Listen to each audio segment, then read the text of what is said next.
Hello, everyone. My name is John Rucynski, and greetings from Kobe, Japan. And me and my colleague Caleb Prichard are English as a foreign language teachers at a large national university here in Japan. So let me jump right into our slides as we have a lot to cover today.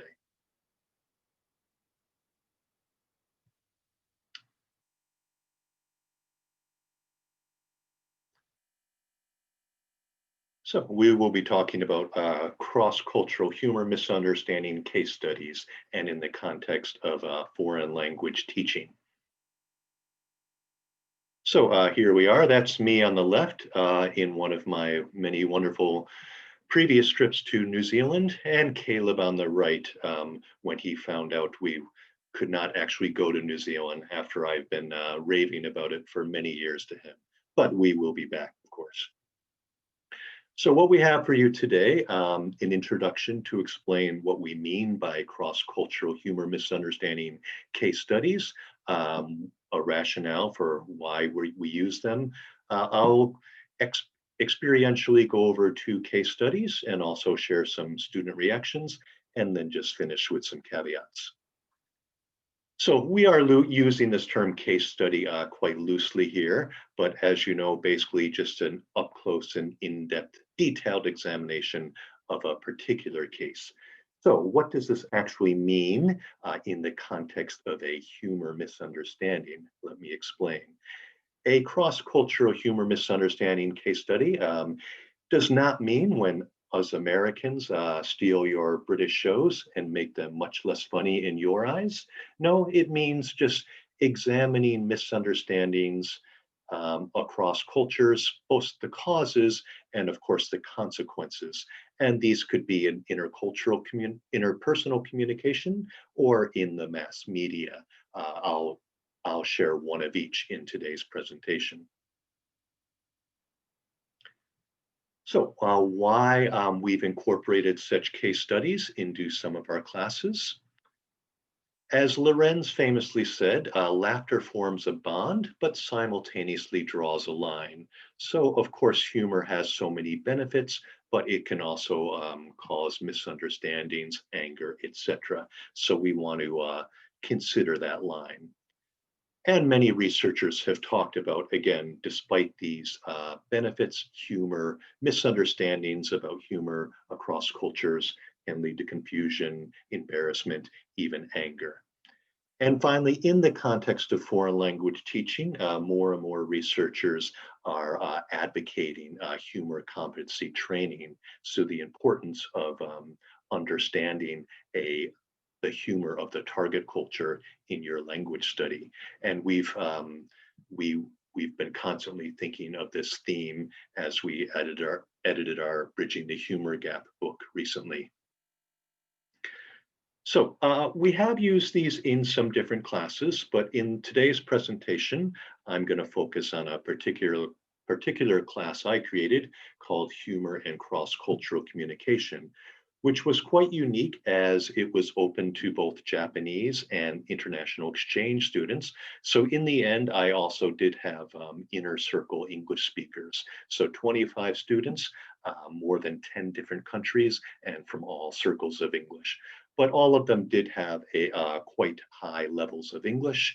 So this was taught as a content-based course with humor and also misunderstandings as the main theme.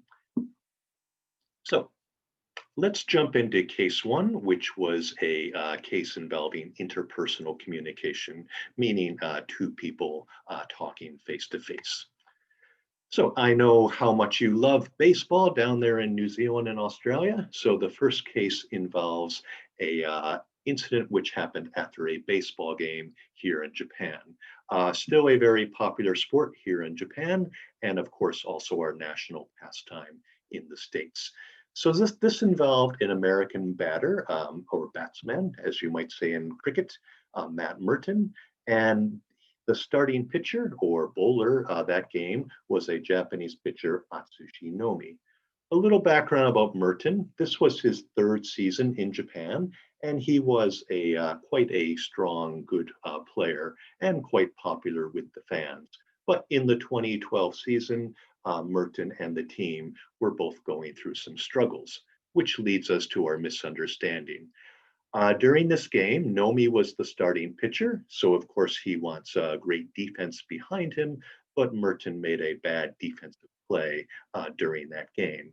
So after the game, one Japanese reporter asked Merton, did you try your hardest when you made that throw?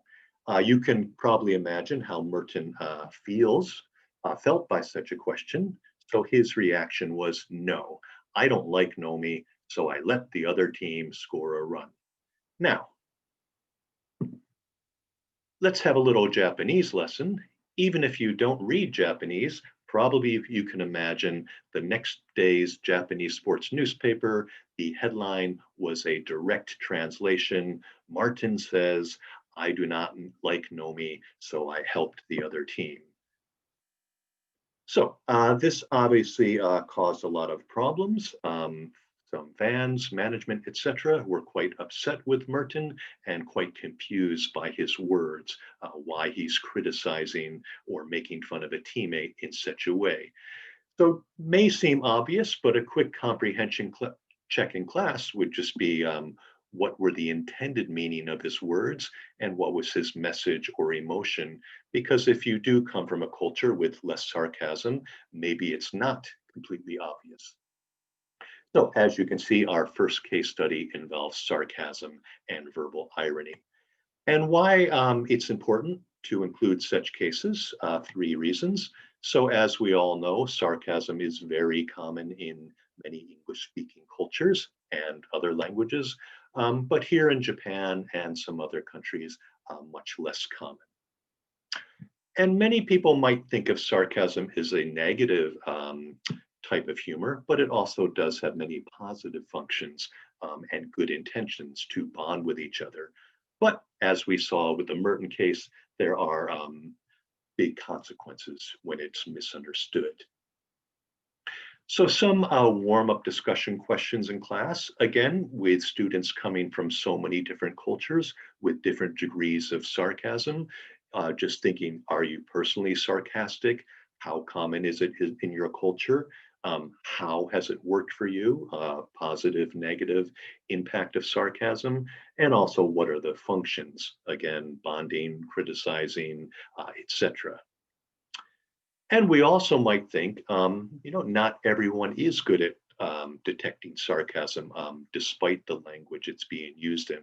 So are you personally good at detecting sarcasm? And what are some of the consequences, like in the Merton case, of not getting sarcasm or having your sarcasm not understood? Now, going deeper into this case study, we might want to think about solutions too. So we had this misunderstanding. In Robert Whiting's great book about foreign baseball players in Japan, his telling title was "You Gotta Have Wa." Wa would translate as harmony. So in his theory, harmony is the most important thing for Japanese baseball teams. And despite his intentions, it could be said that Merton disturbed the wa of his team. So one, what might be the best solution? 2, what actions would you take if you're the manager or general manager? And 3, personally as Merton, what would you personally do? And we might want to think, of course, with these case studies, we want to think from many different perspectives. So Merton, how did his teammate feel? How did the reporters feel? How did the fans feel, etc. In addition to in-class discussions, there were also individual follow-up writing prompts. And so 2 of these I gave were, one, just what was your general reaction, and do you think Merton should be punished? And 2, looking at kind of solutions, should sarcasm be included as part of English language education as it's used so much in the English-speaking world? So let me share some interesting student reactions. About prompt 1, what should happen with Merton? One student from Germany talked about maybe Merton did make a mistake, but there should be no punishment. And he puts the responsibility on the managers or recruiters. So when they bring, and of course, we don't know if this happened, but when they bring the players or workers to the new country, perhaps humor norms should be part of the training. And also a student from England, considered that, maybe the reporter actually did know what Martin was saying. Um, so maybe he was just looking for a good headline. But that doesn't completely defend Merton, as he should also know the humor norms. Going to prompt two, should humor be part of, excuse me, should sarcasm be part of English language education? One Australian student had an interesting perspective, saying, you could be isolated in Australia if you can't understand the sarcasm. And he also said he wasn't really proud of sarcasm as a type of humor, but good or bad, to fit in, to be proficient. He felt that English language learners would greatly benefit from an understanding of sarcasm. Uh, Also interesting background, a student from Bulgaria moved to an English speaking country when young, and she thanked this experience for being able to detect and use sarcasm. And she felt that this really helped to make her more proficient in English. So she felt that other students would also benefit. So that was her personal perspective on this. And just to share my favorite one, a Japanese student who grew up, moved to England as a child. Here is my essay on sarcasm today. It's an absolute masterpiece, totally worthy of reading. So she went on to say how she really struggled coming back to Japan because growing up in England, she considered sarcasm just a part of her personality, and it was difficult to use that with her Japanese friends when she came back to Japan. Okay, so that was one interpersonal case study. Let's move on to a mass media example that caused a major conflict between Japan and France. Maybe you've seen these cartoons. These came out in 2013. And one here says, thanks to Fukushima, sumo wrestling is now an Olympic sport. And we've also, we've already had the Olympic pool. So these were obviously very controversial in Japan, considered quite offensive by some people, but let's get a little more background about these. So Chief Cabinet Secretary Suga, who is now Prime Minister, he actually filed a complaint demanding an apology because the cartoon hurts the feelings of those who suffered and also gives an incorrect impression of the contaminated water situation. So he was quite offended, quite angry with these cartoons. On the other hand, the editor-in-chief of the French newspaper was quite confused by this reaction and said, why should we apologize? Satire is our great tradition. And sure, anorexic sumo wrestlers may not be funny to some people, but you don't see how this has hurt the Fukushima victims. They are not the target, and target is the important word there. So some discussion prompts, again, are to think, who or what was actually the target? What was the satirical statement here? And two, do you personally find these insensitive or offensive? And three, a big theme of this course is, when does humor cross the line? So that came up again. So as you can see, case two is involving cartoons, but especially quite biting social satire. So why we included also a study on satire, as we can see, the frequency and especially severity varies from culture to culture.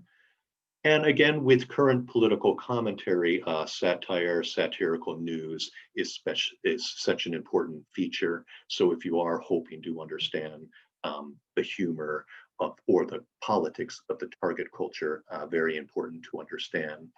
And again, not to defend the French cartoons, but I think a lot of people maybe did not understand the target and just thought of this as cruel.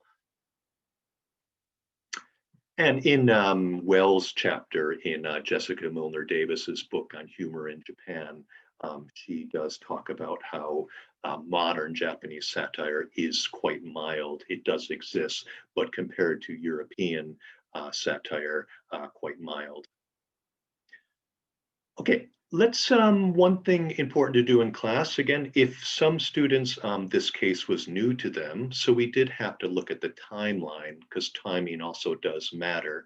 So March 11th, of course, was the terrible disaster. 2 years later is when the Olympic Committee announced Tokyo as the winning bid for the 2020, now 2021, hopefully, Summer Olympics. And that same day, then Prime Minister Abe assured the world that Tokyo was safe. And then just after this is when the cartoons were punished.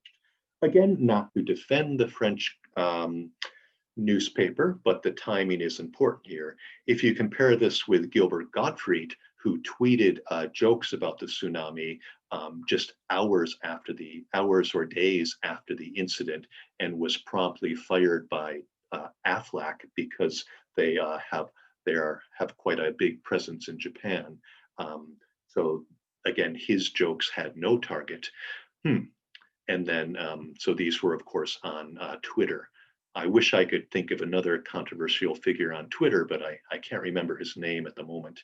So let's move on. For those that don't know, this was Abe's official assurance. So maybe you have concerns about Fukushima, but the situation is under control. This will never damage Tokyo. So a lot of international press were skeptical. How much does he really know about this? Is Tokyo safe from the radiation? So obviously this was the true target of the French newspaper.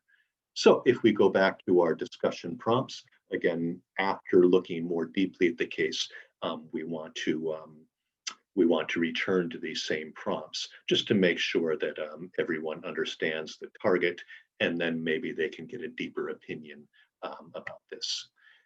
So some of the written prompts for this, just what is your personal opinion? Should the French newspaper have apologized? And also, this was part of a bigger unit on satirical news. So like the question of sarcasm, English satirical news is such a huge part of English culture now. So should this be part of English language education, for example, when teaching reading skills? So just to go back again, so these were just, because of time, I won't unfortunately share student reactions to the second case, but these are two examples of what I call cross-cultural humor misunderstanding case studies. And again, these could come from real life incidences or also from the mass media. So just some caveats to finish. This was just a pilot course, which I taught in 2019. I did plan to teach this again this year, but unfortunately we could not accept any international exchange students. So I do have many wonderful student reactions, but not say an official survey with some of their deeper feelings about the effectiveness and appropriateness of the course and the studies. Okay, obviously these case studies should depend on factors such as the cultural background of your students, the English level. Why both of mine focused on Japan is all students in the course were either Japanese or studying in Japan at the time. So this was something to kind of everyone had in common. And it goes without saying, the more controversial cases should be introduced carefully. The second case study was at the very end of the course after I could kind of see what kind of topics the students brought up themselves. So I felt that this was something that we could honestly and carefully discuss as a class. So just on a final note, there was a happy ending to this first case study. Later that season in a hero interview, when they were the stars of the game. In his interview in Japanese, but I'll translate to English, Merton said, "I love Nomi." So this is kind of my final comment about this. Humor can cause a lot of conflict and misunderstandings, perhaps especially in cross-cultural contexts, but we do hope that in the end, humor more does help us bond. So thank you very much for listening, and here are our emails. And if you do have any questions, do feel free to contact us. Okay, well, again, we're very sorry we can't be there in New Zealand, but we hope to see you all face to face again someday. Thank you very much for listening.